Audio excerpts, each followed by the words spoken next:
Bagian 2. Perjalanan dimulai dari jalur landai dengan perkebunan penduduk di sisi kanan dan kirinya. Mereka masih bisa melihat beberapa rumah milik warga yang berada di pinggir jalur, kemudian jalur sedikit menanjak menuju jalan setapak dan melipir ke lereng bukit. Dengan Agung sebagai leader atau pemimpin kelompok diikuti oleh Firman kemudian Jaka dan Rendi sebagai sweeper. Mereka menikmati perjalanan dengan udara yang sejuk khas pegunungan. 1 jam mereka berjalan akhirnya mereka sampai di pos 1, mereka beristirahat sebentar sekedar untuk menyalakan sebatang rokok dan melepas dahaga. Udah lama gak muncak, jalan segini aja udah berasa ini kaki. Ujar Rendi, yang memang jarang berolahraga, ketika hari libur pun dia lebih memilih untuk rebahan dan bermain game. Kirain kaki gua doang yang gak bersahabat, ujar Jaka sembari duduk selonjoran di sisi Rendi, diikuti oleh Agung dan Firman sambil meluruskan kaki mereka. Mengingat belum ada makanan yang masuk perut sejak tadi pagi, akhirnya mereka memutuskan untuk memakan cemilan dan roti yang dibeli Jaka di pasar, sewaktu dia menunggu Agung dan Rendi berbelanja. 15 menit sudah cukup untuk mereka melepas penat dan menganjal perut mereka masing-masing. Sebelum memulai perjalanan, Firman berniat untuk buang air kecil di WC yang tersedia di pos 1. Namun saat ia hendak masuk ke dalam WC, ujung matanya melihat seperti ada yang mengawasinya.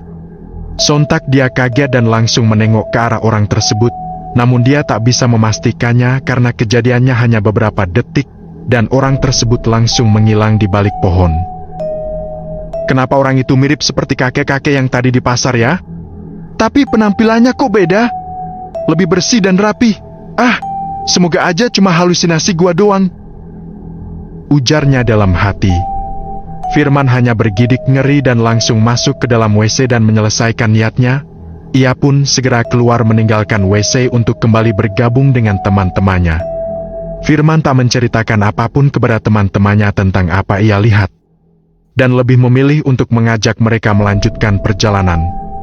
Kemudian mereka melanjutkan perjalanan dengan posisi seperti semula.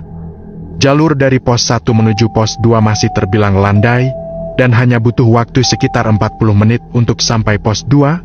Di sini mereka tak beristirahat dan memilih melanjutkan perjalanan menuju pos 3.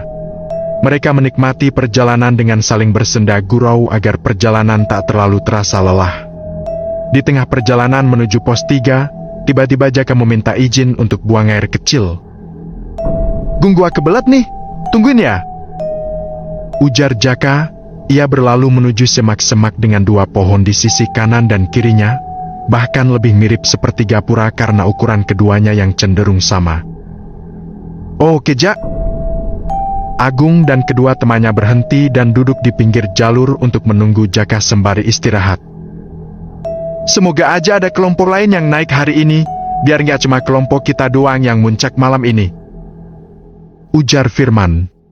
Mengingat hanya tinggal 2 kelompok yang masih di atas dengan estimasi turun nanti sore. "Iya nih, gua juga mikir gitu," timpal Rendi.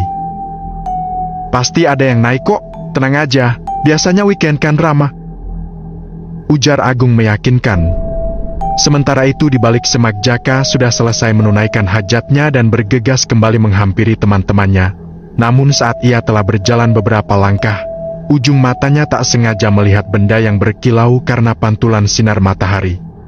Ia pun menghampirinya dan ternyata benda tersebut adalah sebuah kalung dengan liontin berbentuk bulat berwarna putih perak, serta batu berwarna biru di atasnya, lebih mirip seperti batu safir. Jaka yang melihat benda tersebut lantas mengambilnya kemudian memperhatikan kalung tersebut untuk memastikan bahwa benda itu imitasi atau bukan. Setelah dilihat dengan seksama sepertinya benda itu bukan imitasi, mengingat rantai kalung yang tetap berwarna putih perak tanpa celah dan batu berwarna biru di atasnya yang sangat indah berkilau. "Tidak mungkin jika ini imitasi, tapi milik siapa ya? Apa mungkin milik salah satu pendaki yang jatuh? Tapi ini bukan jalur pendaki," gumamnya dalam hati. Ia pun bergegas menghampiri teman-temannya untuk memberitahu apa yang ia temukan. "Gung, Ren, Man, lihat apa yang gua temuin," ujar Jaka. Ia membuka telapak tangannya dan terpampanglah sebuah kalung safir yang berkilau. Mereka berempat sontak menutup mata dengan tangan masing-masing karena pantulan cahaya matahari dari batu safir tersebut. "Lu nemu di mana, Jak?" tanya Rendi penasaran. "Di semak-semak sana," jawab Jaka sembari menunjuk ke tempat dia buang air kecil tadi. "Cakep bener, Jak, batunya. Kira-kira kalau kita bawa ke kota laku berapa ya? Kayaknya ini bukan imitasi dah," ujar Firman sambil terus memperhatikan kalung tersebut. "Hash! Jangan ngadi-ngadi lu pada ya. Ingat peraturan mendaki. Jangan mengambil apapun kecuali gambar. Jangan meninggalkan apapun kecuali jejak dan jangan membunuh apapun kecuali waktu. Tujuan kita ke sini untuk refreshing bukan yang lain," ujar Agung yang sama sekali tak tertarik dengan penemuan Jaka. "Tapi Gung..." Belum selesai Jaka menjawab sudah dipotong kembali oleh Agung. "Ingat kita di sini sebagai tamu, jadi berperilakulah sesopan mungkin," ucap Agung tegas. "Sekarang gua minta lu balikin benda itu ke tempat semula," tambah Agung. "Bener kata Agung, Jak, kita jangan gegabah ini gunung," timpal Rendi. "Gimana, Man, menurut lu?" tanya Jaka pada Firman berharap dia sepemikiran dengan dirinya untuk membawa kalung tersebut ke kota dan menjualnya. "Bener kata mereka, Jak, kita nggak boleh gegabah, mendingan lu balikin kalung itu ke tempat semula." Firman yang awalnya tertarik dengan kalung tersebut berubah pikiran mendengar kata-kata Agung. Dengan berat hati Jaka berjalan gontai menuju semak-semak tempat ia menemukan kalung itu, dan bergegas kembali menyusul teman-temannya untuk meneruskan perjalanan. Tak jauh dari situ mereka akhirnya sampai di pos 3, rencananya di pos 3 mereka akan beristirahat untuk memasak makan siang, karena jalur dari pos 3 menuju pos 4 sudah semakin menanjak dan sudah pasti menguras tenaga, jadi mereka harus menambah tenaga untuk itu. Di sini mereka tidak mendirikan tenda karena niatnya hanya untuk memasak makan siang. Setengah jam berlalu masakan sudah matang karena mereka hanya memasak nasi, mie instan dan telur ceplok, cukup untuk menambah kembali tenaga yang sudah terkuras. Selesai makan siang mereka merapihkan kembali peralatan masak dan kembali melanjutkan perjalanan. Dari sini jalur sudah menanjak dengan medan yang lumayan terjal. Posisi saat ini, Agung masih menjadi leader diikuti oleh Rendi kemudian Firman dan Jaka sebagai sweeper, menggantikan Rendi. Dengan posisi Jaka di paling belakang, dia merasa ada seseorang yang mengikutinya. Derap langkahnya terdengar jelas oleh Jaka, namun saat ia menengok untuk memastikan tak ada siapa-siapa di belakangnya, hal tersebut terjadi beberapa kali membuat Jaka bergidik ngeri dan meminta Firman untuk berganti posisi. Kini Firmanlah yang menjadi sweeper.